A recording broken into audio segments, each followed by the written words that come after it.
Today is history in the making for women in mining in Nigeria as they kick off the maiden edition of the Gold and Gemstones Conference and Exhibition. Now, for the first time ever in Lagos, industry players, stakeholders and investors who are passionate about encouraging women in the mining sector have come together to make a difference. Let's take you through the interesting highlights of this event.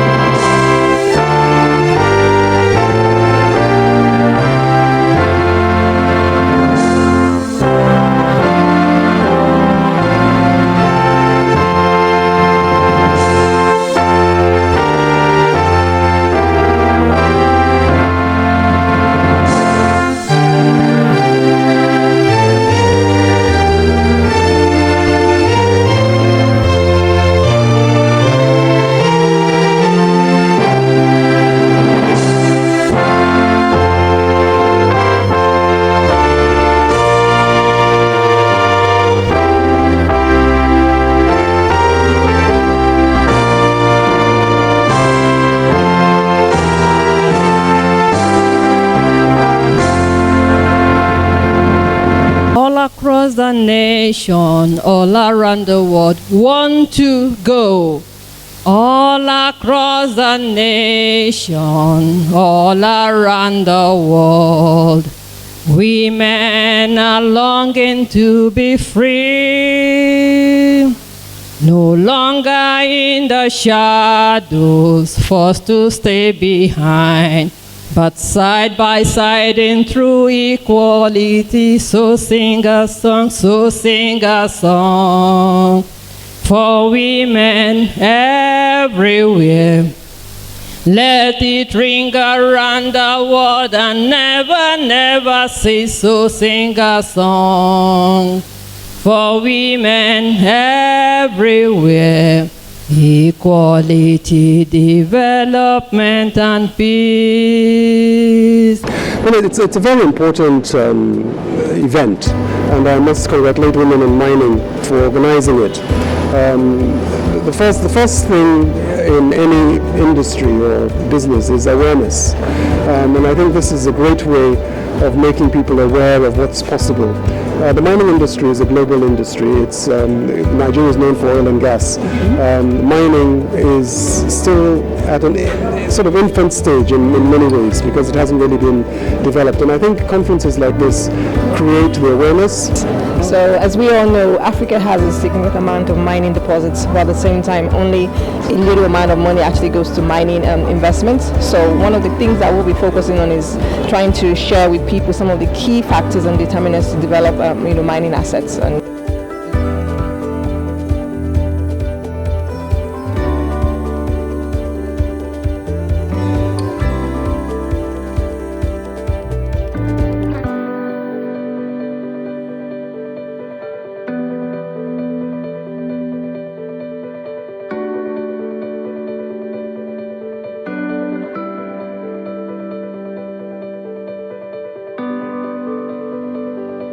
Today is a great day for the Women in Mining in Nigeria Lagos chapter. Like I mentioned earlier on, it is history in the making, and of course I have a wonderful participant right here with me, and she's here to experience the Gold and Gemstones Conference and Exhibition. Now she's going to tell us what she hopes to gain from today's event. Hello, my name is Kelly. I'm the owner of Kelly Praise Jewelry, and I'm so glad and happy to be here because I look forward to learning more about the industry, getting to meet other stakeholders in the industry, and I have been looking forward to see them for a long time. And also see like the product, the gemstones that Nigeria has to offer. Oh, wonderful, wonderful. Thank you. And how do you feel about being part of history? Attending the maiden edition of this Gold and Gemstones Conference and Exhibition. I feel very excited and I feel very privileged as well. And I can't wait to meet everybody, to be honest. Oh, thank you so much. Enjoy. All right. Yes. And from what I've seen here, for a maiden edition, you have done very well. The organizers of this event have done very well. And One very important and significant thing that has resonated with me at this event is that the resilience of women have been proven again and again. Thank you very much. Whilst it's the maiden edition, I must say that it's been well coordinated and the topics that have been discussed are really helpful. For me, representing the government, I've heard a lot of things I would like the government to do for them, areas that they have had challenges in, and where areas that we are already working on. And at the Lagos chapter, we're looking at the value chain, which is what the government's also focusing on.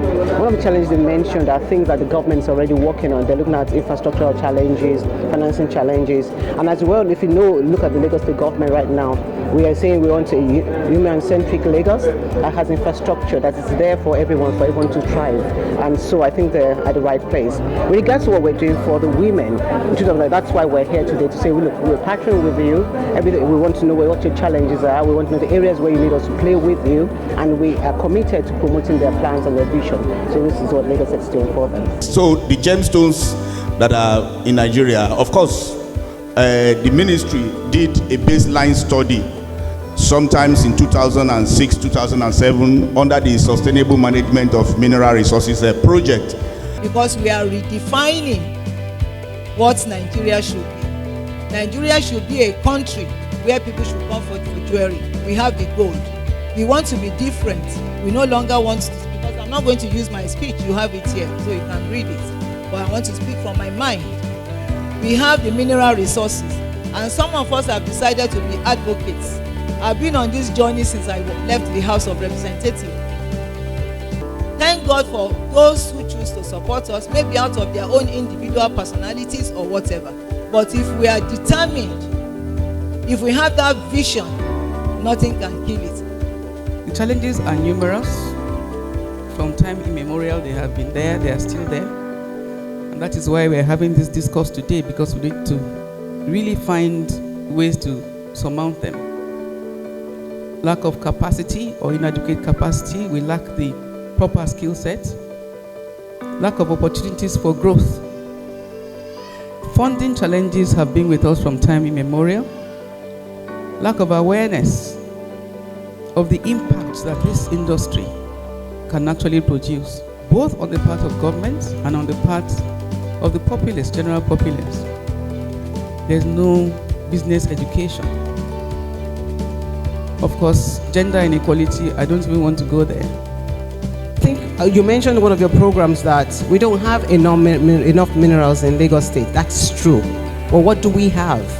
We have the infrastructure, we have the people, and we can solve the challenges of the sector. We're already going down that route. In the extractive sector, we promote public debate, foster civic actions, and accountability in the sector. In the mining sector, particularly in the Mindaba project, we are always there to support you. The women in mining, we have a tax, an activity that is ongoing that has to do on the gender impact assessment, of which women in mining happens to be a very key task. Second, there is a need for improved mining sector governance. We must collaborate in advising the government on payment disclosures, rules and policies for granting and managing mining licenses with the utmost transparency and accountability. Another thing that people are concerned about is protecting minority investors. I know just shortly after this, someone is going to talk about local content. And we know, if we see what is happening in the oil and gas industry, we see it in the electricity industry, we're also seeing it in the mining industry. There are a lot of learnings that we can take from South Africa. She's also an advocate for the integration of corporate social responsibility compliance. We talked about that in the context of mining. We heard that in terms of community agreements and so on. In terms of not just giving people licenses and putting them on a register, but at the same time ensuring that they have the services they need to support them. Because, like he said rightfully, the Mining Act is very egalitarian, and I agree with him because the laws are there. We don't lack the laws. if you look at Section 91, it provides for extension services extensively. But I say, what is the point of putting these laws out if the average miner, an ASM operator, doesn't know his legal obligation, doesn't have access to finance? The laws are just wasting there. What's the point of having a mining regulation, which we have, the 2011 one, and he doesn't have access to modern forms of technology? I'm here today because I am the current President, Miner Association of Nigeria. And Women in Mining is within the umbrella of Miner Association of Nigeria. Secondly, in mining industry, that's extractive industry, it needs collaborations and partnership. It's driven by private partnership model. So we just have to collaborate and partner together to move this nation to the level we expected.